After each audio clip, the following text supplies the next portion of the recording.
It is what we expected when the Denver Broncos drafted Bo Nix 12th overall in the 2024 NFL Draft, that Nix would be the starter in the Mile High City from the very jump, week number 1 for the Broncos on the road against the Seattle Seahawks. But what made it confusing was the Broncos' initial depth chart, where Bo Nix was listed behind Jarrett Stidham and Zach Wilson as the third-string quarterback. But Nix has shown out throughout training camp and in preseason football for Denver. So yesterday, Sean Payton made it official. Bo Nix is the starting quarterback for the Broncos. He will start the season opener in Seattle against the Seahawks week number 1.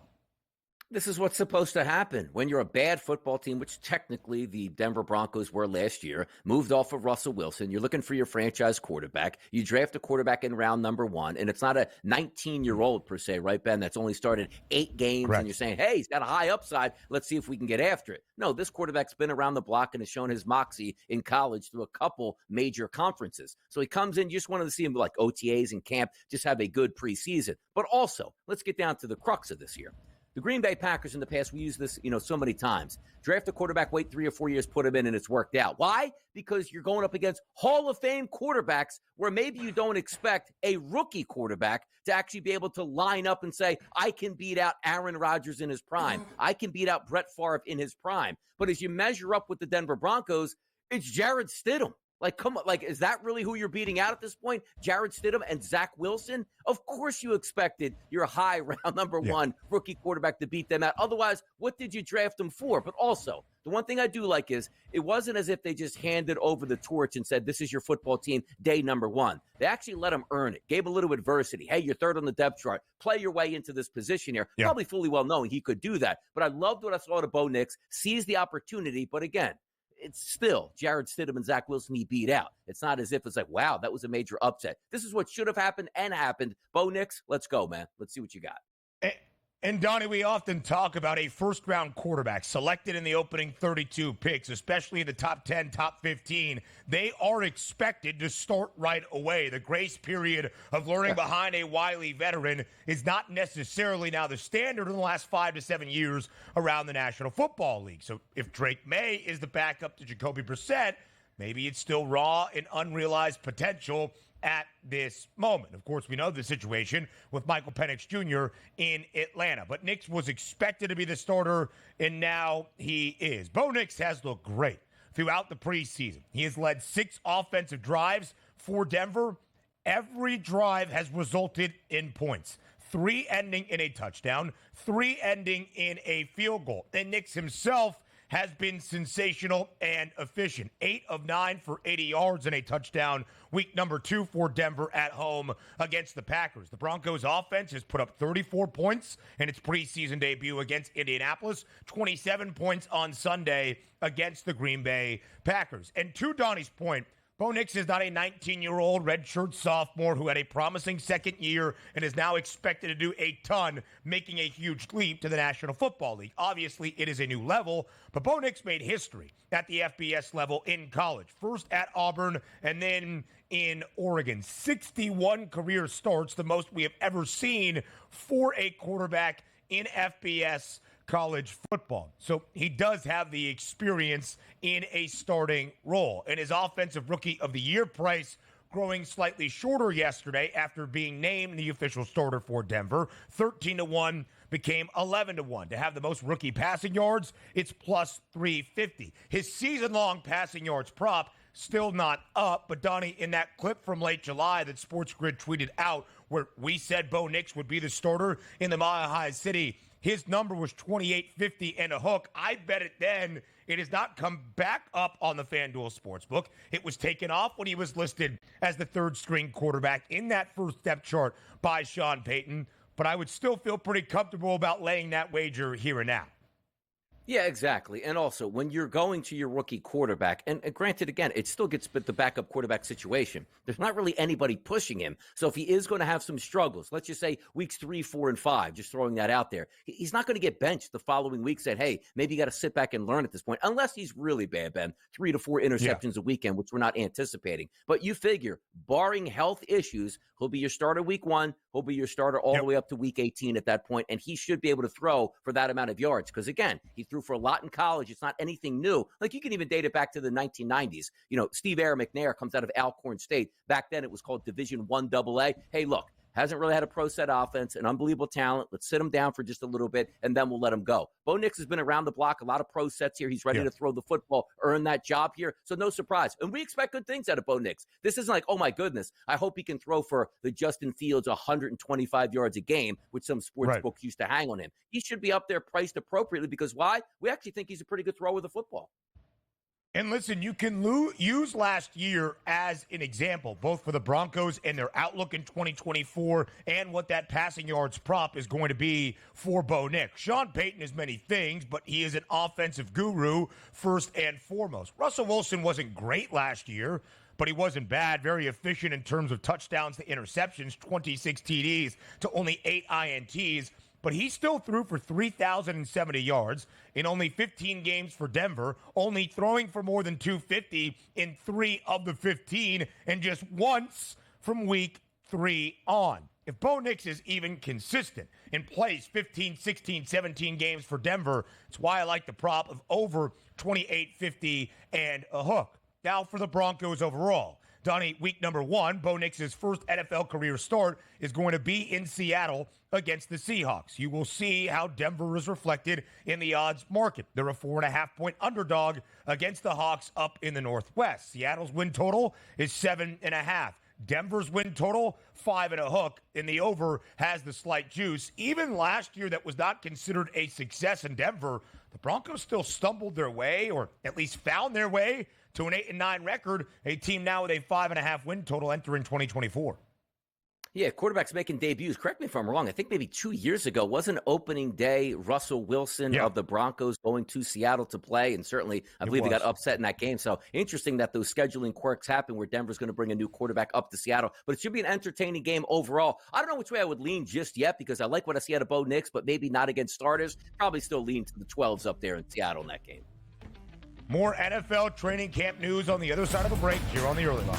I am quick to criticize the New York Jets. I am quick to make a joke at the expense of Aaron Rodgers. So the last few days, I've eaten my words because the updates we have received out of Jets training camp have been positive and focused on football. For the last year and a half, I didn't know that was a thing for Gang Green. But this was Robert Saleh yesterday at training camp for the New York Jets, talking about the status of Aaron Rodgers being fully ready and healthy and able to go for the week 1 opener Monday night to end out week number 1 in Santa Clara against the 49ers. Quote, I think he's absolutely ready to go, says Rodgers was, quote, where we needed him when he first walked in. His arm is still 30, and he's got plenty of mobility. Again, I'm quick to make a joke, but these have been positive updates about a team gelling on the football field. That's a good sign for the New York Jets led by Aaron Rodgers.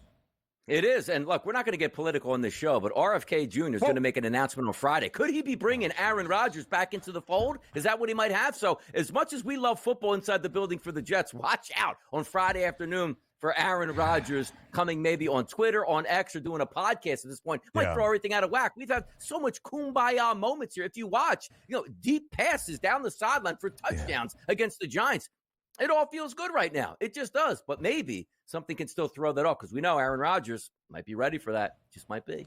Here I was, folks, trying to be nice to you all, trying to set the stage for the New York Jets and what could be a successful year 20 for Aaron Rodgers, his second with this Jets organization. And Donnie Rightside had to go there. Listen, that's what DRS does better than most. I do find it fascinating, and we have talked about this ad nauseum for the last year and a half, both in the offseason optimism entering Aaron's first year in New York and now year number 2 after a very quickly stunted 4-play 2023 NFL season for Aaron Rodgers. If he is fully healthy at the age of 40, off an Achilles injury, off the worst full season of his NFL career in 2022 in Green Bay, can Aaron Rodgers find his footing again to lead the Jets to snap a 13-season NFL playoff drought? Here are the numbers for Aaron Rodgers getting ready for year number 20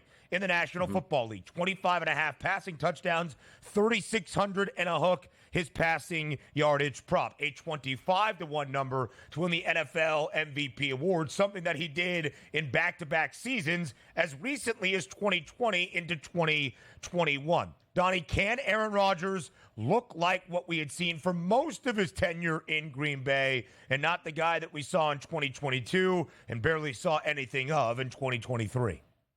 I think we can see that, but also the measuring stick for the Jets just basically goes back to last year. And it's not so much that I need the Aaron Rodgers of 2015 or the MVP Aaron Rodgers. I just need a competent quarterback behind center, and I think we're going to get that. Now, certainly, he's getting up there in age, was injured last year, missed the entire season. There are questions beyond that. But if we're just looking at like football acumen and saying, okay, Aaron Rodgers will be healthy this year, why can't they make a run? And also, when you're looking at the team that's supposed to win that division, the Buffalo Bills, Matt Milano goes down. They have a tumultuous offseason here. And you take a look at the Miami Dolphins, who, yes, there's good vibes all around them. They signed their quarterback, their wide receivers, got a new defensive coordinator, but still some mixing pieces there. And then New England Patriots. Like, I'm finding myself more and more looking at the Jets going like, why can't they win 10 to 11 games and win that division? And if they do, you can lean on Aaron Rodgers and that defense in the playoffs. So I'm a little bit more optimistic now than I was, let's just say, to start the offseason here, Ben.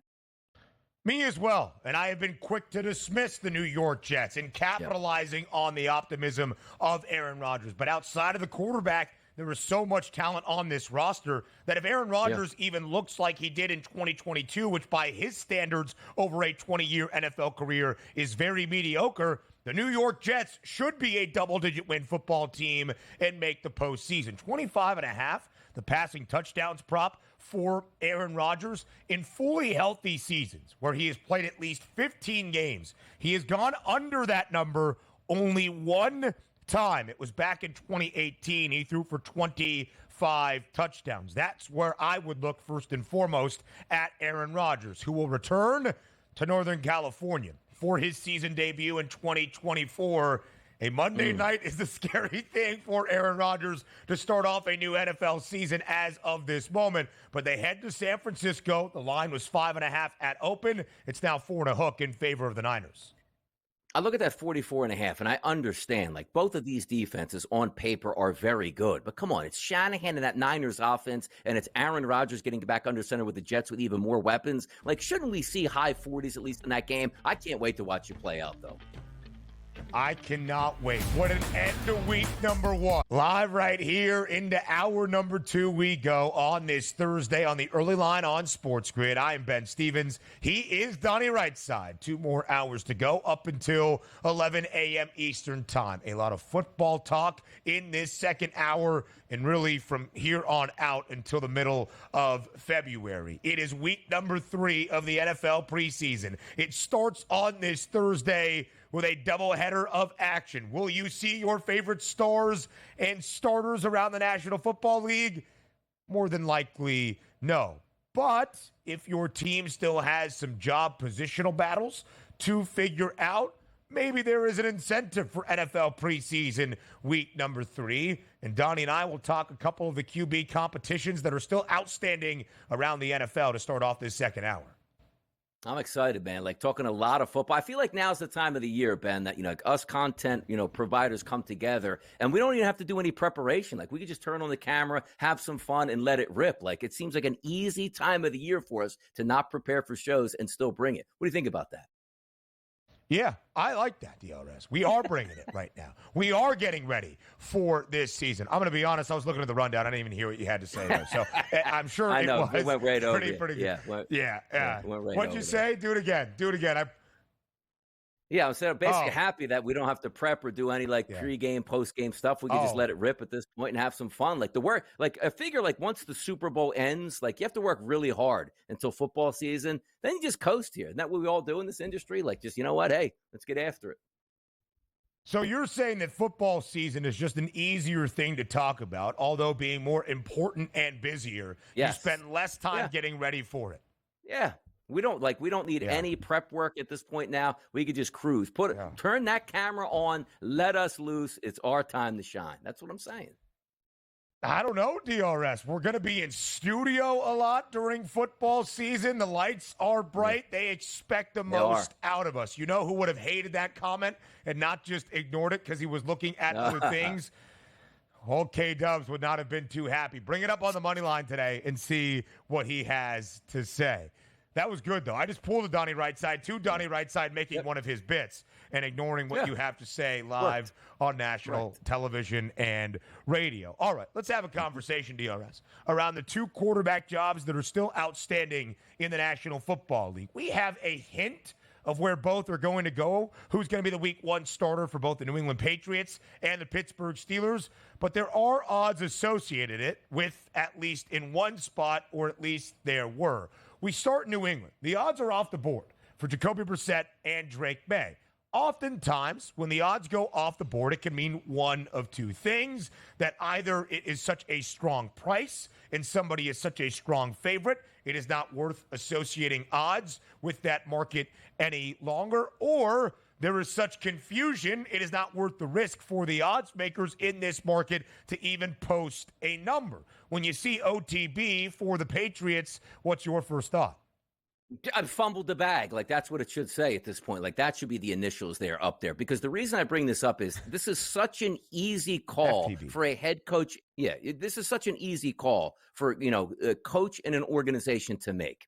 You're a football team, and deep down the Patriots know this is a rebuilding year. We didn't go out crazy in free agency. We don't expect to have a good team, but let's find out about our football team. If they came out day number one, we drafted Drake May. He's our future guy. We have Jacoby Brissett. Let's get something straight here. Brissett will be the starting quarterback for the majority of next year while Drake May learns on the fly. Drake May is going to be our franchise guy. We love what we see out of him, but we just think this is the best course of action to have him play. Do you see some of the quotes coming out right now from Gerard Mayo and that organization and talking to the quarterbacks themselves? They have no idea what's going on, which is the word. Like, this should be the easiest spot, because it's not like, oh my gosh, if I make the wrong choice here, we're going to miss the playoffs and can't win the division. Patriots, you're going nowhere. Just set the right direction so everybody understands and put the least amount of pressure on Drake May that you can actually have. That's what I'm like. This is the easiest scenario to come up with, and they're bungling it on a bad football team, Ben. This time I listened to every word you had to say, and it was spot on, because the Patriots have a win total of 4.5. Does Gerard Mayo know that?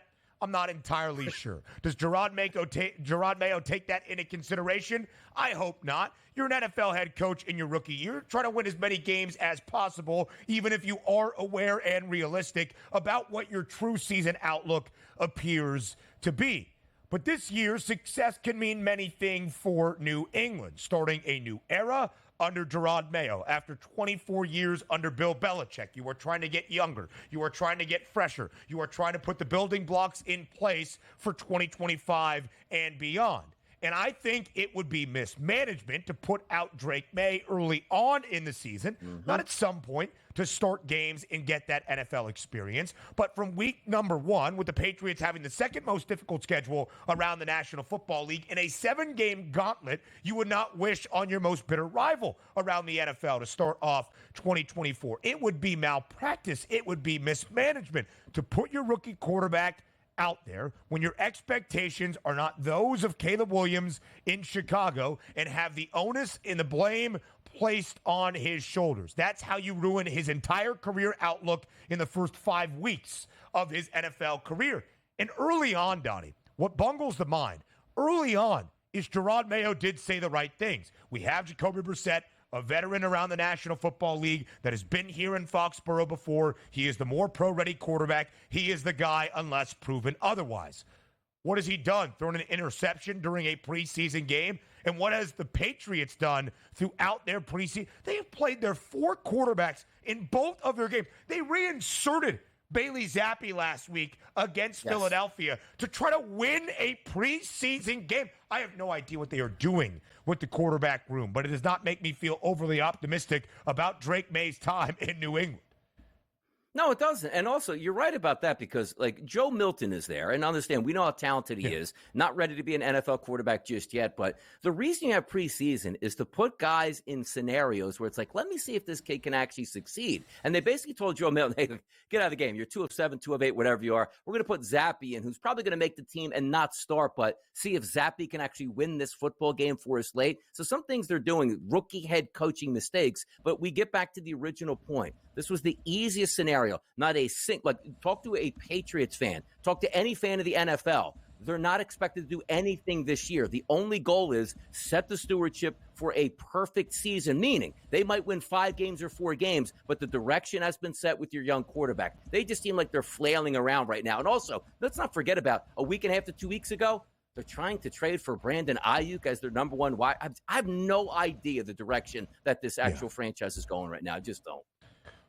We have said it many times. You will hear it many times throughout this season. New England's roster, regardless of who the quarterback is not highly talented. Again, I have argued that Bill Belichick's real crime in Foxborough the last few years, even after a 4-13 campaign in 2023, was his mismanagement as a front office personnel, not even as a head coach. Terrible drafting decisions that lost all the talent you had to build around, and weird free agency moves, spending money in places that were not necessary. That is actually the worst of where I think Gerard Mayo has to pick up the bootstraps. We'll talk more about this on the other side of the break because we spent a while on the Pats, but the Steelers, there is odds out there still on Pittsburgh. Russell Wilson, minus 520 as the favorite to be the week 1 starting quarterback for Pittsburgh. Justin Fields at plus 350. Donnie, do you agree with the odds makers on the FanDuel Sportsbook? Is Russell Wilson a very strong favorite to start game in week number 1 for the Steelers? I can only go by what the head coach has been telling me, and that's Mike Tomlin of the Pittsburgh Steelers, Ben. He's been telling me no matter if Russell Wilson doesn't complete a pass, goes 0 for 19 with 19 interceptions in the preseason, he is the best choice at quarterback for our football team. That's what I'm going with right now. We'll talk about it after the break, but you're talking about the 2 teams right now, the Patriots and the Steelers. You can't have worse off seasons for setting the direction of your 2024 football teams. Can't have it. When there should have been just positivity, and there has not been. More quarterback conversations next. Live right here on this Thursday on the early line on SportsGrid, a Thursday doubleheader that will kick off week 3 of the NFL preseason, the third and final week of preseason football. Because after this, Donnie, training camp really comes to a close. You have to make those crucial decisions. Who's a part of the active 53-man roster? Who is going to win position battles across your roster? And if you have a QB race to determine, that's first and foremost. We talked about New England. Now it's Pittsburgh. The Steelers have Russell Wilson and Justin Fields. The odds makers expect that Russ will be the week 1 starter for the Steelers, a minus 520 price, plus 350 the number on Fields. You said, Donnie, you are trusting Mike Tomlin's word. I would have to agree. He has been adamant that Russell Wilson is the starter, and there's very little, even based on performance, that Justin Fields can do at the jump. I agree with the odds makers. I think it's Russ. Yeah, minus 520 is a price point. Let's just understand how the NFL works here. Typically, if you're going to get a Hall of Fame caliber quarterback, what are you paying for him, Ben? A lot in compensation for the draft picks and even more in compensation on the football field. You are basically getting Russell Wilson, a Hall of Fame caliber quarterback. I'm not saying he's that right now, but in his career trajectory at roughly a veteran minimum salary. So you as an organization shouldn't have the obligation to say, hey, look, as a GM typically, I spent a lot for this quarterback, Mr. Head Coach. You better put him out there or we're going to have issues between me and you. But when you get him at, I don't know, $1 million a year, maybe you could say, you know what, let's see what he has. If he doesn't, it's no big deal. We can toss him to the side. But I just get back to Russell Wilson and Fields on the same roster. And when I heard Fields was coming over, I said, you know what? This makes too much sense for the Pittsburgh Steelers. They're going to bring in 2 capable quarterbacks and let them do battle over the next 4 to 5 months to determine who the starting quarterback is going to be, and just may the best man win the job, and the guy who loses out, hopefully he pushed that starting quarterback to make sure he was better. But that's not what we got out of the Pittsburgh Steelers all the way through the offseason, Ben. Why are you asking me a question? Yeah, we just brought Justin Fields here, talking as if I'm Mike Tomlin. Why would you even ask me that? No, Fields has no chance to win. But why did you make the move? And he's on his final year, so you don't want him to compete for the job. You don't want him on the football field. So at the end of the season, you hope he just leaves. Why did you actually acquire the guy in the first place? Because I think everybody alike, Ben, saw that move and go, wow, you know what? Pittsburgh's like, you know what? Let's find out our quarterback here. Let's go this route and see who's going to win this. And Mike Tomlin, every step of the way, and also, Ben, would be much different if you were getting the reports that Russell Wilson has been nothing short of lights out from March all the way through to August 22nd, nobody would have an issue with this. But Russ came out in that preseason game and looked horrendous, like he lost a step, like he couldn't read the defense at that point. Now we're having issues, and Tomlin's like, why do you guys care about this so much for? I'm not answering your questions all the way down. It's Russell Wilson at this point. It's crazy. I thought it was a win-win, Donnie, much like you. And I kind of baked in that Russell Wilson, the veteran, a little bit more proven. And again, a disastrous 2-year tenure in Denver. But last year, Russ wasn't actually all that bad. More than 3,000 yards, as we shared, 26 touchdowns to 8 interceptions. He wasn't prolific. He wasn't throwing for 250, 275 plus each and every week. But he wasn't bad. And I thought Russell Wilson at that level, not even the Russell Wilson of a couple years ago in Seattle, or even Justin Fields, and I've been a Fields guy for a long time. I still believe in his promise of playing quarterback at this level, would be an upgrade at the quarterback spot, maybe more so than the Steelers have seen the last 3 to 4 years, even the final year or two under Ben Roethlisberger. And you bring in Arthur Smith. We can debate his head coaching acumen, but a good offensive mind, a better offensive coordinator than Matt Canada, who was much maligned in the Steel City, was fired midway through last year. And you have a Steelers team that is consistently successful. So if the quarterback play was a little bit better, the Steelers are not only just a team that will win at least 8 games, but a true playoff contender from the very start, not just as a year develops, as it often does in Pittsburgh. And that just hasn't been the case. You look at Saturday against Buffalo. Buffalo didn't play their starters, and they won. They played their starters on defense. They won 9-3. The Steelers scored 3 points. Justin Fields and Russell Wilson each got 5 offensive possessions, which makes it seem like there is a quarterback race that continues, and it was only Fields leaving a field goal drive. He was also Pittsburgh's leading rusher. It just seems like a bad scenario now where it felt like a win-win that now appears more to be a lose-lose. It does. And also maybe you're looking at GM Omar Khan at this point saying, all right, let's just take a look at the past couple years of what we've been doing in Pittsburgh. Drafting Kenny Pickett as our franchise guy, throwing him out real quick and saying, you can't do this. Oh, yes, we're going to get Russell Wilson and we're going to get Fields in here, but not letting them start even on an even playing field, to say the least. And you're right about Justin Fields. Say what you want. You wish that Justin Fields leaving Chicago has to be real bittersweet for him, going like, you drafted me high up. I had a lot of expectations here. You gave me nothing to work with. Now I see Caleb Williams over there with 3 unbelievable wide receivers and an offensive coordinator that I'm ready to put work in. And now I'm here with the Pittsburgh Steelers, who, again, have a solid offensive line. You have a good running game and a couple quality wide receivers, and I'm not even getting the chance to show my stuff right now. And we're not saying, Ben and I aren't saying here, start Justin Fields. That's a 12-win football team on the pathway to a Super Bowl. But it's just been an oddness going around the Steelers where the minute you got both of these quarterbacks, we were told, why are you asking about Justin Fields? He's never going to see the field. And you're like, well, why did you actually get the guy? And we're never going to get those questions answered, apparently. They traded a 6th-round pick that, depending on playing time, could become a 4th-rounder back to Chicago. There was a thought that Justin Fields might garner a 1st-round draft pick or a day 2 draft pick in the deal back from the Bears. A lot of times, Donnie, we look at quarterbacks and we call them a bust for where they were drafted in the National Football League, never fulfilling the promise that they showed in college or worthy of that 1st-round selection. You can look at Justin Fields as the prime example of a situation being worse than the player. Never got the facilities in Chicago, did not necessarily perform at the level that was needed to forego a 1st-round and 1st overall pick in Caleb Williams. I understand that.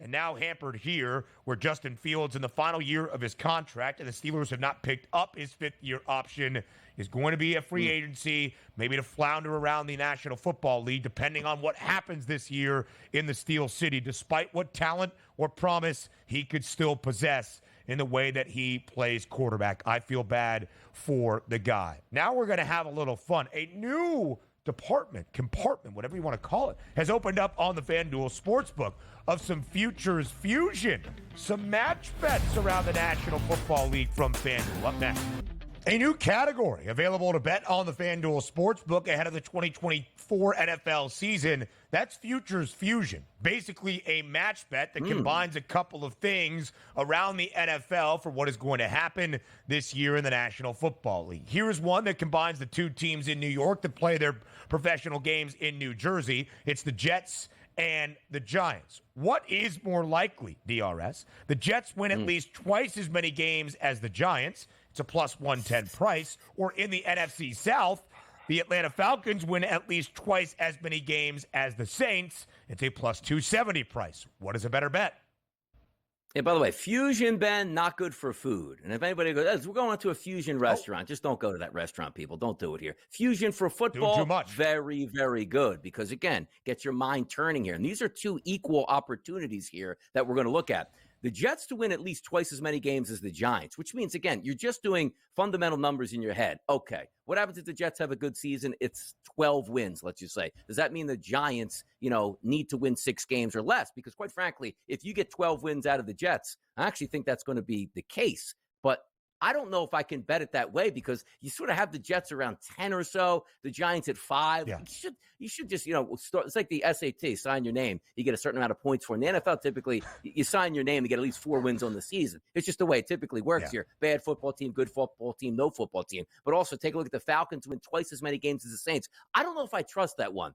I do think the Falcons win that division in the NFC South, but I don't think the Saints are just going to be trash. So again, a bad football team is what? 6 to 7. That's a bad team. 6 to 7 wins is a bad team here. I don't know if the Falcons are going to win 12 plus games on this season. So if I had to bet, I'm not really high on the Giants. And I think the ceiling on the Jets could be very high. So I'd be willing to go that route with the plus 110. And quite frankly, that's why that's a plus 110 and not the plus 270. Sure. I think that route is a little bit safer to go than the Falcons doubling up on the Saints.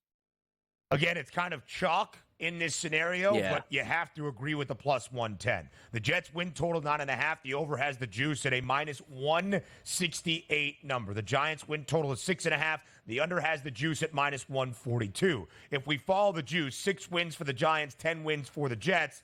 That's not at least twice as many, but it's much closer than the juice for the Falcons and the Saints. 9.5 the win total for Atlanta, 7.5 the win total for New Orleans. Both have juice on the over. 8 wins for the Saints, 10 wins for the Falcons. I don't think New Orleans is going to be great. I don't think they lose more than 10 games. So I think they're a 7-10 football team at bare minimum. You're telling me the Falcons have to then win 14? Not a chance that happens, despite the fact that I agree the Falcons are correctly priced as the favorites to win the NFC South, a division, by the way, that the Bucs won with 9 wins last year, that the Bucs won with 8 wins and a losing record in 2022. I do think there is a chance, and the New York Jets need to get to double-digit wins if they are going to sniff the postseason in the AFC. And I think the Giants could be really bad this year with Daniel Jones. So that's the way that I would look. The Jets, twice as many wins as the Giants. This is a good one, Donnie. The Lions or the Texans to be a conference number 1 seed. Of course, the Lions, NFC, Texans, AFC at a 3-1 price. Or the Bears and Commanders to go over 19.5 combined wins to get to 20 combined at plus 450. What do you think is the better bet? It's no question. This one at least is a little bit better than that plus 110, plus 270 split. I'll take the plus 300 here. I'm taking a look at teams I expect to be on the ascension here, which means the Lions will challenge for that number 1 overall seed, and the Texans will do the same. But you're saying, I like the Commanders this year, Ben. I like the Bears this year. But you know what the common denominator between those two football teams are? Rookie quarterbacks getting their starts. And if you just divide it half and half, each one of those teams basically to get around 10 wins, that's tough to do with the rookie, even though we have high expectations. So I'm going to look at that 3-1 price at this point and say, I think that's more than likely because, be honest, would you be shocked if the Bears and the Commanders both had 10 wins? For me, yes. Would you be shocked? Like, oh, look, the Lions are the top seed in the NFC. I'm not shocked by that. Or, boy, nobody saw that coming from the Texans to be the 1 seed. No, they're going to be a good football team this year. Give me the 3-1 price. Give me the Lions and the Texans. And it's no shade on the Bears and Commanders. I think they're going to have solid football teams, but you're asking rookie quarterbacks basically to win double-digit games right out of the chute. Donnie, I completely agree with you. It's the 3-1 price on the Lions or the Texans. Listen, I think there's actually a good shot that Detroit could contend for that number 1 overall seed when all is said and done. We'll talk more about it on the other side of the break, but Detroit tied for the 3rd best price at a 10-1 number alongside Philadelphia and Baltimore for the best regular season record in the National Football League. So we'll continue the conversation with some futures fusion in one from the mind, not a FanDuel, but Preseason next. Futures Fusion for the 2024 National Football League season. Here's one that we really enjoyed on the FanDuel Sportsbook. The Detroit Lions or the Houston Texans to be a number one seed in either the NFC or the AFC, or the Bears and the Commanders to combine for at least 20 wins. Both Donnie and I agree with the 3-1 price on the Lions and the Texans as opposed to the plus 450 price on the Bears and the Commanders. All right, guys, for the second question, you are going with the shorter number, the more likely outcome. But I really do think there's a good chance Detroit could end up as the number one overall seed in the NFC. For the Texans in a more competitive AFC, not so sure, but I do think Detroit can get there. Win total for the Lions, 10.5.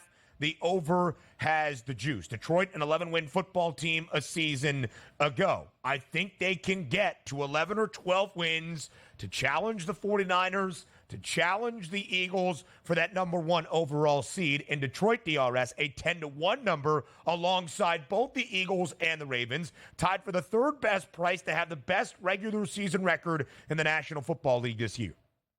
Yeah, no doubt about it. And by the way, I saw Penei Sewell went down yesterday with a foot injury. Didn't see anything back, so I'm assuming it's really not that big of a deal. Hopefully, otherwise that news would travel pretty fast. Maybe they're getting some tests today, but that would shake it up just a little bit if he was down for any certain time. But we're expecting monster things out of that offense, and rightfully so. Every component works, from running back to tight end to offensive line to wide receiver to offensive coordinator and quarterback. I love what I see out of the Detroit Lions. So that's something to keep an eye on. But no, we're not going to be surprised when the Lions are there at the end. Quite frankly, they were there at the end last year, and for some questionable calls by the head coach, maybe they would have been standing up at the podium holding up a Lombardi trophy. But it's a new season to get underway, and we wait for that. By the way, talking about fusion here, Ben, I have been to one fusion restaurant. Can you guess, I should say, what that fusion restaurant I used to go to? Oh, wow. It's national. It's national. It's fusion, though. Yeah. It is fusion. I'm going to say Japanese Italian. Something crazy. You know what? You're very close to that. But no, the best fusion restaurant I've eaten at is probably Taco Bell. I'd be like, man, what are you talking about, Taco Bell fusion? The Mexican pizza, pal. Look, combines Italian heritage and Mexican heritage, and it is quite good. But, again, as I said, I don't really like fusion. Just give me the pizza itself. But the Mexican pizza was very underrated when I was growing up. It was very underrated. So let me ask, from Donnie Right-Side's perspective, what is your heritage again? You were saying Italian and what? Yeah, it's. I got Italian in me, I got English in me, I got German in me, and then it's a real big question and a fight in the family whether I got Cuban in me or Spanish in me. So that's a big fight over here. So maybe some we may would never say know the that. Right-Side family is from Cuba. The other would say the Seymour family is from Spain. It's a big fight, man. It's a big fight. Really big fight. I guess in a way I've had fusion before as well. Japanese Italian would be like a tuna taco. You ever had that? Fried crispy rice. Whoa, what? With spicy tuna on top. Fantastic. Oh, no. That's not Italian. No. Tuna taco would be Japanese Mexican. All right. Anyway, enough for that fusion. And by the way, as Donnie said, when we were debating Lions to be the one seed in the NFC or the Texans to be the one seed in the AFC, a better bet than the Bears and the Commanders with the two rookie quarterbacks that want 1-2 off the Caleb Williams and Jaden Daniels. I would actually bet or advocate for betting both the Bears and the Commanders over their season win total. 8.5 for Chicago, juice on the over. 6.5 for Washington, juice on the over. But for those two teams to combine to get 20 wins seems a little bit steep this year. You would need the Bears, if you follow the odds, to get to 11 or 12, really far exceeding, and even the Commanders at that point to have 8 or 9 just seems a little bit too steep for both. Speaking of Chicago, they are a part of our doubleheader on this Thursday night to kick off week number 3 of the NFL preseason. But we do not expect to see Caleb Williams for the Bears. And although he played in the first 2 preseason games for Kansas City, we do not expect to see Patrick Mahomes for the Chiefs. The first ones were actual bets on the FanDuel Sportsbook in terms of those futures fusion. This one from the mind of our producer extraordinaire, Joe Frizo. Patrick Mahomes wins either the regular season or Super Bowl MVP hardware, or Caleb Williams wins Offensive Rookie of the Year. what is the better bet? Yeah, usually you're never going to take the rookie quarterback, Ben, but in this instance, I'm going to take the rookie quarterback here because let's understand one thing.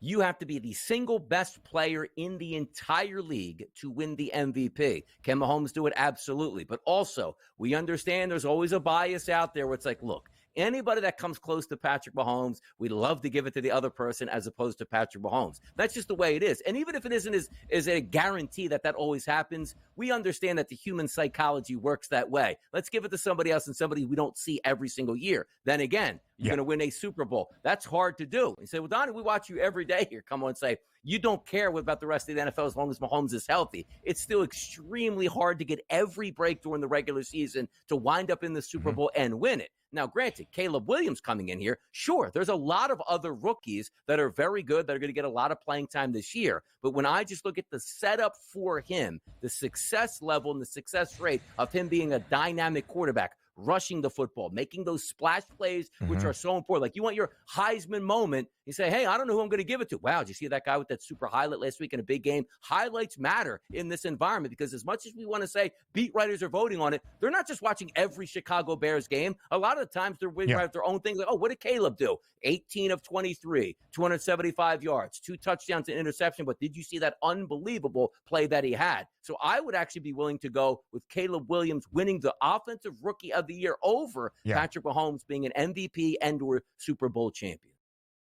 Completely agree. Listen, if the Chiefs win a third consecutive Super Bowl, which has never happened in the history of the National Football League, Patrick Mahomes is going to win Super Bowl MVP. The 3 Lombardi trophies that the Chiefs have with Mahomes, he has taken home the hardware as the Super Bowl MVP as well. He has 2 regular season MVP awards in 2018 and in 2022. We'll see if he makes that 3 in a row. I appreciate the question. But again, the odds do stack up, and they favor Caleb Williams. Mahomes is the favorite to win the NFL MVP award entering 2024 at a plus 450 number. The Chiefs are co-favorites to win Super Bowl 59 at a 6-1 price. So again, there's a really good chance that Mahomes can accomplish one of those 2 things that we just showed you on your screen. But Caleb Williams is a plus 120 favorite to win Offensive Rookie of the Year. Plus 120, and Jaden Daniels has the second best number at 6-1. Oftentimes, DRS, most NFL seasons before the year gets underway, I would actually advocate for not betting on a quarterback to win Offensive Rookie of the Year, despite their short numbers, because as we have seen in this award, oftentimes a quarterback doesn't win it. In the last 10 years, only 4 QBs have won it, but C.J. Stroud did so last year in 2023. 3 of the last 5 winners, in fact, have played the quarterback position. But the reason the margin of winning Offensive Rookie of the Year can be tough for a quarterback is if you are drafted early in your rookie year, you often go to a bad team that won 5-6 games the year before, and you are expected to win maybe 6 or 7 the following season in your rookie campaign. Not the case for Chicago. Expected to be a winning football team, expected to contend for an NFC playoff spot, and if Caleb Williams can get the Bears even close to that, he's going to win Offensive Rookie of the Year. Yeah, and he should, and I think he will, and I think he deserves to be the favorite because everything's setting up around him. He hasn't proved us wrong. Like, hey, man, watch the preseason, and the beat writers from camp saying he has a terrible camp. That's not the case here. Ultra talented and expected to do so, but also keep in mind, last year Lamar Jackson wins the NFL MVP. Now you take a look at Patrick Mahomes, who's coming back this year with an even better offense with a lot more tools to work with. So he's certainly going to be reinvigorated and also doing something that nobody's ever done. Or should I say, when's the last time we had a 3-time Super Bowl champion? I don't think it's happened, right? We've never had back-to-back-to-back. So history is on the horizon for them as well. Something to look forward to also. So is preseason week 3. We break it down next. Preseason week 3 around the National Football League gets started tonight with a doubleheader of games in Arrowhead Stadium between the Chiefs and the Bears.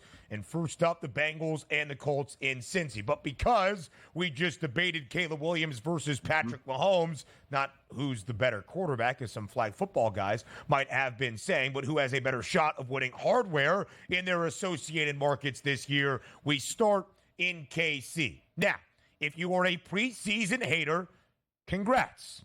Week 3 is going to suck. It does not look very good around the National Football League, but it still is football. And I also say congrats because it's the final week of preseason football, which means that after this weekend, teams around training camp make their final roster decisions, and then it's game week in the National Football League because exactly 2 weeks from today, the true regular season starts inside Arrowhead Stadium between the Chiefs and the Ravens. So it's still football, although we are not going to see the starters really on either side. No Patrick Mahomes and the Chiefs, no Caleb Williams for the Bears. It's a 1.5-point spread in favor of Chicago, minus 125 on the money line. And as you will see, if you go up and down the FanDuel Sportsbook for the preseason Week 3 lines all weekend long, the totals are very, very small. 32.5 the number tonight in Kansas City.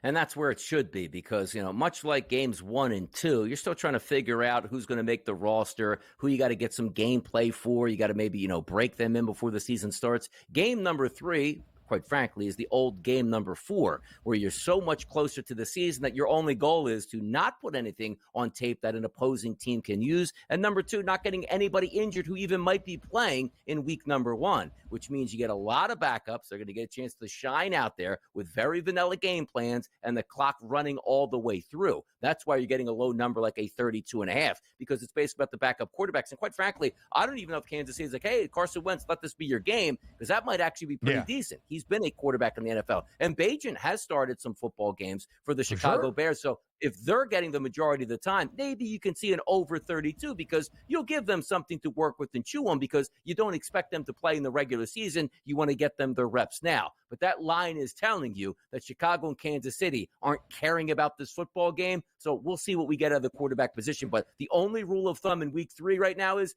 don't get anybody injured. That's it. For sure. And Donnie, it's so interesting to see, right? Because in certain spots in week number 2, it was almost treated as the end of preseason around the NFL. We didn't see Josh Allen, although he played in week number 1. We didn't see Joe Burrow out there for the Bengals, although he played in week number 1. We thought, just based on where the landscape is around the National Football League, that week 2 would be the most we see starters. Not necessarily the case. I don't expect to see really any starters week number 3 unless there is still an ongoing quarterback battle. Looking at you, the Steelers on Saturday in Detroit and the Patriots, who I believe play in the triple header on Friday night. No, the Patriots are actually later in the weekend. Where is New England? Oh, Sunday, in one of the 3 games that we have on Sunday to round out the preseason week number 3. With that being said, it might not be a battle for starting jobs at stake this week. It's making the roster. It's earning a backup role. 32.5 is a small total. If you watched Hard Knocks, if you watched the Bears in preseason week number 2, Tyson Bagent was slinging it, and the offense was moving. The Chiefs put up 24 points or 23 points as well in the highest scoring game against the Lions in week number 2. Now, it's hard to advocate from when we see reserves from the very start that you could see even 33 points tonight, but 32.5 is such a minimal total. As we look at the scope for both of these teams entering 2024, 2 teams we have discussed and debated at a lot of times throughout this NFL offseason and now into preseason. The Bears expected to be a winning team. They have a minus money price to make the playoffs. The Rams a slightly better number for what would be the 7th best price to see the NFC postseason. The Chiefs, the win total is 11.5. Last year, only 11 games, but in the previous 4 years in Kansas City, at least 12 wins. To win the division for a 9th consecutive season, it's a minus 270 price. I expect the Chiefs to be back at the pantheon that we have seen in all 6 years with Patrick Mahomes as the starting quarterback. Yep, win your division, which means you get a minimum of 1 home playoff game, and probably means for the Chiefs this year they'll have home field advantage, which again is so crazy. I know I keep on belaboring this point last year. Get the Chiefs out of Arrowhead. The NFL, you should have said the AFC did that last year and still wasn't able to knock down Kansas City as they won the championship once again. But also, a key point here, Chicago and Kansas City playing. If you are watching Hard Knocks, now I don't watch the episodes all the way through. If it's on TV, I'll watch for a couple minutes. But you know what I did catch? the home game, which the Chicago Bears played for the preseason. Caleb Williams was excited to be out there, said he wasn't nervous. But that wasn't the focal point for me. If you focused on the backup quarterbacks with Tyson Bagent talking to the other kid, which, who's their third string quarterback that he would have been talking to? Austin Reed, talking to him. And Bagent goes, I got 81 people here. So I had to buy 81 tickets at $100 a pop. You say, what are you, crazy? Number one, you don't make starter money particularly. Why would you spend that much? Because he understands he's never going to be the starting quarterback in Chicago again. So any playing time he gets now, the family will be there. So you can sort of cycle out into Kansas City, where as much as we talk about players that starters don't really care about the game, this is some of these players' Super Bowl out here. And that was referenced. Like, why would you pay 81 tickets here to come see a preseason game? Because, hey, I'm going to get to play, and the family wants to see me play, and I'm going to take this seriously. So still something to keep an eye out for with the Chicago Bears, that -1.5 favorite. I don't know if Carson Wentz is paying 81 tickets to get into a preseason game, but those Bears quarterbacks who won't be playing at all this season, probably going to be pretty excited for that. But again, Chiefs, they're going to win their division. I expect them to make a run into the Super Bowl again. But this preseason game, maybe it's the Bears backups that might shine a little bit brighter. Yeah, I agree with the odds expectations for both of these teams, and I expect them to live up to what we anticipate in 2024. But it's one of the reasons, Donnie, outside of the season outlook, because we'll start to focus on that even more next week, that you do love preseason football, because it's not the starters, it's not the prettiest brand of football, but for these guys that might not play throughout the regular season, or for guys trying to earn a job and a spot on the 53-man roster, this is the Super Bowl tonight, and it carries that significance. We will go to the first game of the evening in Cincinnati as well, between the Bengals and Colts up next.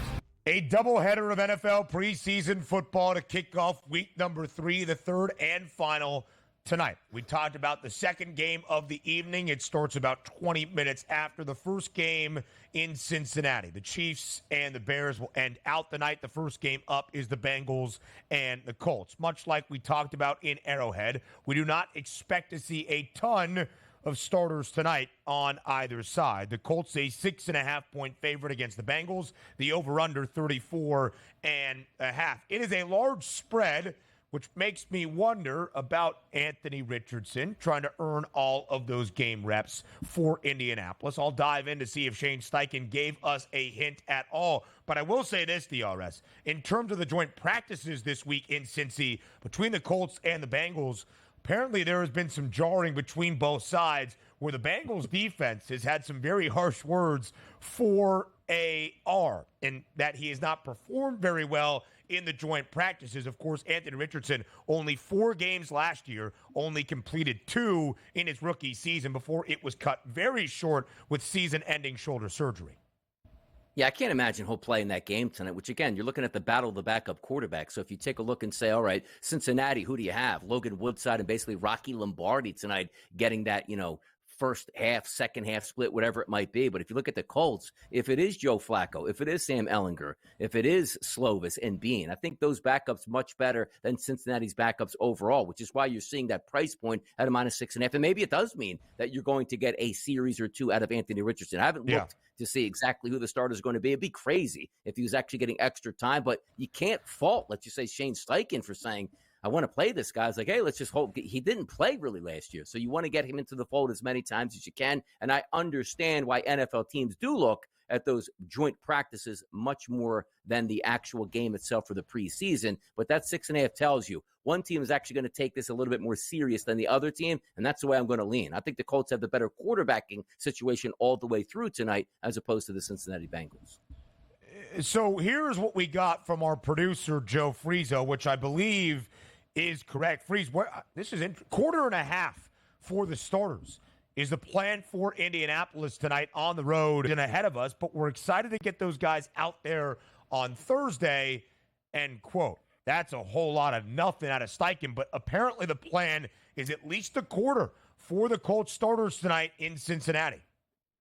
That means a scoring drive. That's basically coach's speak right there, which means he's giving himself some leeway. I told you they're going to play for a quarter and a half. Now they go like, let's just say Russell Wilson had, or even Caleb Williams. Hey, look, man, I'm not pulling this guy out of here after 3 straight 3-and-outs. Like, we're going to go on a scoring drive. So that's basically what he's saying. And quite frankly, if Anthony Richardson gets 4 series against backups and they don't score any points, That's not going to be a great look. So that's basically what he's telling you. No. Get him out there on the first drive, 7 plays, 7, 8 yards and a touchdown. Anthony Richardson, that first team offense, will not be on the field anymore. Until they score, that's when they're coming out of the football game. I thought it was fascinating watching Hard Knocks to hear Matt Eberflus talk through the process of what he was saying to his coaching staff in the headset after Caleb Williams' second drive of the game. They had 14 offensive plays. So he said they wanted to get to 20 one more drive. I wonder if there is a pitch or play count for Anthony Richardson, who did not play in week number 2. Neither did the veteran backup in Joe Flacco. It was all the young guys, Sam Ehlinger, Jason Bean, Keaton Slovis for Indianapolis. I would expect to see a lot of them. The Colts actually have been a pretty good scoring team throughout the preseason. 30 week number 1 and a loss to the Broncos. 21 week number 2 without AR or Flacco on the field. Would not expect a ton out of the Bengals. Just want to say this. If you believe in the fact that Anthony Richardson will play a drive or 2, and that is the plan, you can always look at the first half line. The Colts are a 3.5-point favorite in the first half. If you want to lay the money, minus 260, or maybe a first half total over 17.5. Here is the outlook for both teams in 2024. Again, we have spoken about this a ton. The Bengals win total 10.5. They are favored to make the postseason at minus 250. Second best price, but ever so slightly behind the Ravens in the AFC North. The Colts, much more of an intriguing team, I think, with that win total of 8.5. A 9-win football team a year ago, but that was really without Anthony Richardson and Gardner Minshew. Hour 3 comes your way up next.